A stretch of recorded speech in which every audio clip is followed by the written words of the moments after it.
கள்ளக்குறிச்சி கருணாபுரத்தில் கள்ளச்சாராயம் குடித்து ஒரே குடும்பத்தை சேர்ந்து சுரேஷ் வடுவுக்கரசை கணவன் மனைவி உயிரிழந்தனர். உயிரிழந்தவர்களின் உறவினர்கள் நமது நியூஸ் ஜே செய்திகளுக்கு பேட்டியளித்தனர். காவல் நிலையம் அருகிலேயே தான் கள்ளச்சாராயம் விற்கப்பட்டதாகவும் சரியான மருந்து கொடுத்து சிகிச்சை அளித்திருந்தால் எல்லோரையும் காப்பாற்ற இருக்கலாம் என்றும் தெரிவித்துள்ளனர். ரெண்டு பொண்ணு, ஒரு பொண்ணு போயிடுச்சு, ஒரு பொண்ணு தான் இருக்குது. அதே மருமம் மூத்த பொண்ணு, இது மூத்த பொண்ணு வடிவுக்கரிசி. அவர் பேர் சுரேஷ். ஐயா கள்ளச்சாராயம் குடிச்சு இல்லையா, என்னை ஃபோன் போட்டு கூப்பிட்டாங்க. இவன் எனக்கு போட வேணான்னு வேறு ஒருத்தவங்க கூப்பிட்டாங்க. நான் ஓடியாந்த பார்த்தா என் மருமகனை கூப்பிட்டுட்டு ஆஸ்பத்திரிக்கு போயிட்டாங்க. என் பொண்ணுக்கு கண்ணு தெரியலம்மா, எனக்கு கண்ணு தெரியலம்மான்னு சொன்னான். கண்ணு தெரியலன்னா நான் அப்புறம் ஆஸ்பத்திரி கொண்டு போனேன். ஆஸ்பத்திரி கொண்டு உடனே தூக்கிட்டு போனாங்க. ஆஸ்பத்திரி போனாங்க. நான் உயிரோடு இருக்குதான் சேர்த்து பொண்ணு யாருங்க செத்து போச்சுனாங்க. நீ வந்து 3 புள்ளி அனாதே நிற்கிது, நானும் அனாதே நிற்கிறேன் ஐயா. ஏன்னா எல்லாமே கள்ளச்சாராயம் தான் குடிச்சு தான் இப்போ எத்தனை 50 பேர் இறந்துருக்காங்க. ஒருத்தர் 2 பேர் ஏறல. இங்கே பக்கத்தில் எல்லாம் இன்னும் விழுப்புரத்தில், சேலத்தில், பாண்டிச்சேரிக்கு எல்லாம் போயிருக்காங்க. 10 பேர் பேர்த்து அவங்க எல்லாம் இறந்து தான் இருக்காங்க சார். கள்ளச்சாராயம் மட்டும்தான் வந்து இறந்த காரணமே. அது வந்து முழுவதுமாக கள்ளக்குறிச்சி பக்கத்துலேயும் வேறு எங்கேயுமே இருக்கக்கூடாது. இப்போ செத்தவங்க எல்லாமே சின்ன வயசு தான். எல்லாம் 20 வயசு, 28 வயசு, 30 வயசு பிள்ளைங்க தான். இப்போ வாலி பிள்ளைங்க தான். இப்போ எல்லாம் குட்டி குழந்தைங்க. இப்போ பார்க்கும்போது இப்போ 2, 3, 4 பேர் தான் வயசானவங்க இறந்துருக்காங்க. மீது எல்லாம் குழந்தைங்க தான் இறந்துருக்காங்க. எல்லாமே அவங்க எல்லாம் அப்பா அம்மா எல்லாமே நின்று நேற்று அந்த பையன் அவ்வளோ அழுவணும் பாருங்க. எனக்கு அம்மா வேணும், எங்கள் அப்பா வேணும்னு. இந்த குடியை வந்து முற்றுமே நீக்கணும் சார். இதை நாங்கள் சொல்கிறோம். எடுக்காம இந்த பக்கத்துல தான் இருக்குது. போலீஸ் ஸ்டேஷனுக்கு தான் இருக்குது. பக்கத்துல விற்கிறாங்க. இங்கே 6 மணிக்கு போனோன்னா குடிச்சிட்டு வந்து நேராக வருவாங்க. இங்கே பக்கத்து தான் விற்கிறது. ரொம்ப தூரம்லாம் விற்க இங்கே கொஞ்சம் தூரம் தள்ளி தான் கோட்டமேட்டுக்கு அந்தந்த போலீஸ் ஸ்டேஷன் அதை பக்கத்து தான் விற்கிறாங்களே சாராயம். இந்த மாதிரி குடிக்கிறதுனால ஒரு பெண்கள் நடமாட முடியாத சூழ்நிலை, நிறைய சம்பவங்கள், குற்ற சம்பவங்கள் நடக்கும். இதை கட்டுப்படுத்த வேண்டாமா? கட்டுப்படுத்தி தான் அவனை எல்லாம் முறைவீடு தான் இருக்கிறாங்க. யாரும் ஸ்டெப்பு எடுக்கலைங்க சார். எல்லாம் ஸ்டெப்பு எடுக்கிறதே இல்லை. எத்தனை பேர் அதுக்கு முன்னே எத்தனை பேர் இறந்துருக்காங்க. குடியினால ஆக்சிடென்ட் ஆகி மறிச்சு செத்துருக்காங்க. இப்போ ரொம்பவும் இப்போ செத்தது ஃபுல்லாக சரியான சின்ன வயசு பிள்ளைங்க தான் செத்துருக்காங்க. எல்லாம் இன்னும் அந்த வீட்டுன்னா பாடி வரலன்னு, அந்த வீட்டில் வரலன்னு அவங்கள சீரியஸாக இருக்காங்க எல்லாமே. இங்கே மட்டும் 120 பேர் 170 பேர் சொல்கிறாங்க. இப்போ அப்படியே கொண்டு போய் போனதை கிடக்கிற மாதிரி கிடச்சிட்டு போகிறாங்க. நெடுக்க போன மாட்டே கிடக்குறாங்க. அதுக்கு சரியான மருந்து கொடுத்து ட்ரீட்மெண்ட் பண்ணியிருந்தாங்கன்னா காப்பாற்றிருக்கலாம்.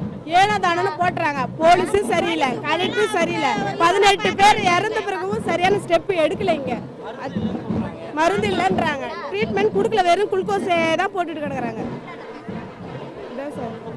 நான் மரியா, அவங்க தங்கச்சி மரியா. ஃபஸ்ட்டு சாப்பிட்டுட்டு கிளாஸில் வச்சுட்டு வேலைக்கு போயிட்டார் அடிக்குது. எங்கள் அக்காவுக்கு வந்து கொஞ்சம் பிரச்சனை இருக்குது அவளுக்கு. அவள் என்ன பண்ணிட்டா, வயிறு வலிக்கு ஓம வாட்டர்னு நினச்சி எடுத்து குடிச்சிட்டு இவர் என்ன படுத்திருந்தா எங்கள் அக்கா வீட்டில். இவர் வேலைக்கு போனவர் வேலை செய்யும்போது திருப்பி வீட்டுக்கு வந்துட்டு நெஞ்சு அடிக்குதுன்னு சொல்லிட்டு வீட்டாண்டே விழுந்துட்டோன்னா அவர் ஹாஸ்பிட்டலுக்கு ஏற்று போய் 2 மணி நேரம் கழிச்சு எங்கள் அக்கா கண்ணு தெரியலன்னு வெளில வந்தாலாம். கண்ணே எனக்கு தெரியல, யாராவது வாங்கன்னு இருக்கும்போது இங்கே இருக்கிறவங்களாம் எங்கள் அம்மாவுக்கு ஃபோன் போட்டு அவங்க அங்கேருந்து வந்து ஹாஸ்பிட்டலுக்கு கூப்பிட்டு போனால் போகிற வழியில இப்படி நொடுப்பு மாதிரி இழுத்துக்குச்சு. ஒன்றுமே ட்ரீட்மெண்ட் பண்ணல. கூட நான் இருந்தேன்.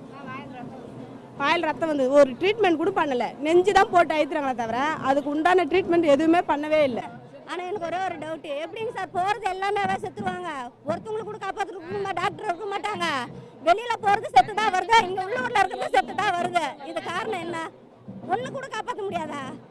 இப்போலாம் ஆண்டி கப்பு சார் நிஜமாலுமே. இப்போ 2 பேருமே போயிட்டாங்க. அந்த பிள்ளைங்களுக்கு யார் சார் இருக்காங்க?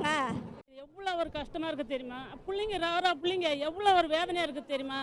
இந்த கள்ளச்சாரத்தில் எவ்வளோ பேர் ஆயிடுறாங்க. எவ்வளோ பேர் ஒவ்வொரு வீட்லையும் பார்த்தாலும் அவ்வளோ கண்ணீர் வருதுங்க. எவ்வளோ ஒரு கஷ்டம். இதெல்லாம் பார்க்க முடியலங்க எங்களால். இன்னும் இந்த கள்ளச்சாராயத்தை ஓய்க்கணும், மது ஓய்ச்சா நல்லதுங்க. அதான் நான் கேட்குறேன். நான் எவ்வளோ பிள்ளைங்க அதுங்களாம் சாப்பாடுக்கு என்ன பண்ணும்? எவ்வளோ கஷ்டப்படும். இந்த கள்ளக்குறிச்சியில் இருக்கக்கூடிய விசச்சாராய இறப்பினால மக்கள் தெரிஞ்சுக்க வேண்டிய உண்மை என்னன்னு கேட்டிங்கன்னா, தமிழ்நாடு முழுக்க அரசு மருத்துவக் கல்லூரி மருத்துவமனையை கொண்டு வந்திருந்தாங்க. அந்த எல்லா மருத்துவமனையிலையும் பணியாளரை சரியாக நிரப்பாமல் இன்றைக்கி ரொம்பவும் குறைவாக இருக்கிறத வச்சு நாங்கள் பலமுறை ஆர்ப்பாட்டமாக தமிழ்நாடு முழுக்க பண்ணிகிட்ருக்காங்க. இதில் காதலே வாங்காத இந்த அரசு கள்ளக்குறிச்சியிலேருந்து பார்த்துக்க முடியாமல் எல்லா கேஸையும் விழுப்புரத்துக்கும் சேலத்துக்கும் பாண்டிச்சேரிக்கு ரெஃபர் பண்ணியிருக்காங்க. அந்த ரெஃபர் பண்ணதில் 3 மணி நேரம் ட்ராவல் டைம் ஆகுது. அப்போது ஒரு 100 பேரை கூட எமர்ஜென்சி அந்த மருத்துவக் கல்லூரி மருத்துவமனையில் பார்க்குறதுக்கு வந்து மருத்துவ பணியாளர் இல்லைன்னா இதுதான் தமிழ்நாட்டோட நிலைமை. இந்த ஹாஸ்பிட்டல் மட்டும் இல்லை, தமிழ்நாட்டில் இருக்கிற அனைத்து அரசு மருத்துவமனைகளும் பணியாளர் பற்றாக்குறை ஏற்படுத்தியிருக்காங்க. அதை போட மாட்டாங்க. அதனால் மருத்துவத்துறையில் இன்றைக்கி மிகப்பெரிய பின்னடைவு ஏற்பட்டிருக்கு. இது இந்த உயிரிழப்பெல்லாம் அதிகபட்சமாக ஏற்பட்டதுக்கான காரணம். அது மட்டும் இல்லாமல் இங்கே சாராயம் இந்த பகுதி மலைப்பகுதியில் அதிகமாக கள்ளச்சாராயம் எப்பொழுதுமே இருந்துக்கிட்டு தான் இருக்குது.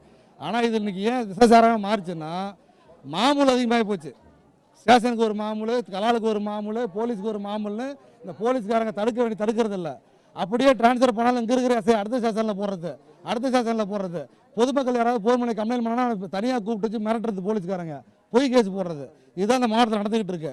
இதை முழுக்க ஒழிக்கணும்னா இந்த கள்ளக்குறிச்சி மாவட்டத்தில் இருக்கிற அனைத்து காவல்துறையிலையும் டோட்டலாக இங்கிருந்து எடுத்து வேறு மாவட்டங்களுக்கு போட்டுட்டு புதுசாக அங்கே பணியமர்த்தினா மட்டும்தான் அதை ஒழிக்கிறதுக்கான நடவடிக்கை எடுக்க முடியும். இல்லைனா இப்படியே தொடர்ந்துக்கிட்டு தான் இருக்குது. இன்றைக்கி கள்ளக்குறிச்சி மாவட்டத்தில் 130க்கும் மேற்பட்ட ஊர்களில் ஏலம் விட்டு சாராயம் விற்றுக்கிட்டு இருக்காங்க, நடந்துக்கிட்டு தான் இருக்குது. போலீஸ்காரங்களுக்கு தெரியாமல் ஒரு பாக்கெட் கூட உற்பத்தி ஆகாது, விற்க முடியாது. இதான் உண்மை. இந்த உண்மையை சொல்ல யாரும் தயங்குறாங்க. இதை தயங்குறவர்களும் இங்கே மனித உயிரிழப்புகள் ஏற்பட்டுக்கிட்டு தான் இருக்கும். கேவலம் உசுரை விட்டுட்டு இவங்க போடுற பிச்சை பணத்தை வாங்கிட்டு வாழ்ந்துட்டு இருக்க வேண்டியதான். இதை உடனடியாக இந்த மாவட்ட நிர்வாகம் கலெக்டர் முதல் நேரடியாக மக்கள் பார்க்க முடியல, எஸ்பி பார்க்க முடியல. எஸ்பி மாற்று மொழி பேசுறதுனால மக்கள் போடணும், எஸ்பி இன்ஸ்பெக்டர் தான் பேசுகிறாரு. இந்த பிரச்சனை மக்கள் எஸ்பிக்கோ கலெக்டருக்கோ போய் சேர மாட்டேங்குது. கலெக்டர் நேரடியாக சொல்கிறது மண்டே பெட்டிஷன் கூட கலெக்டர் நேரில் வாங்க மாட்டேங்கிறார். அப்புறம் மாவட்ட பிரச்சனை தீரும். யாராவது போராளிகள் பொதுமக்கள் இடதுசாரிகள் கம்ப்ளைண்ட் கொடுத்தாங்கன்னா அவங்க மேலே நடவடிக்கை பொய் கேஸ் போடுறது, நடவடிக்கை எடுக்கிறது, மிரட்டுறது தான் நடந்துகிட்டு இருக்கு. இதில் முழுக்க நரசிம்ம ஜோதிங்கிற எஸ்ஐ, வேலுமலைங்கிற எஸ்ஐ, ஆனந்தராஜ், இது போன்ற பேர் சொல்லக்கூடிய 10-8 எஸ்ஐகள் இந்த மாவட்டத்தில் இருக்காங்க. இவங்களோட வேலையே சாராய வியாபாரத்தை பிடிக்கிற மாதிரி நடிக்கிறது, அதை எடுத்துக்கிட்டு வர்றது, கீழே விற்று படமாக்குறது, பார்மாலிட்டிக்காக தண்ணி நிரப்பி கொண்டு கேஸை போடுறது, அப்பாவி மக்கள் மீது கேஸை போடுறது தான் நடந்துகிட்டு இருக்கு. முழுக்க இந்த சாராயத்தை ஒழிக்கணும்னா கள்ளக்குறிச்சி மாவட்டத்தை பணிபுரியக்கூடிய அனைத்து எஸ்ஐ இன்ஸ்பெக்டர் பூரா சுத்தமாக இங்கிருந்து தூக்கி வேறு மாவட்டங்களை போட்டுட்டு புதுசாக ஒரு கட்டமைப்பு ஏற்படுத்தினா மட்டும் தான் தடுக்க முடியும்.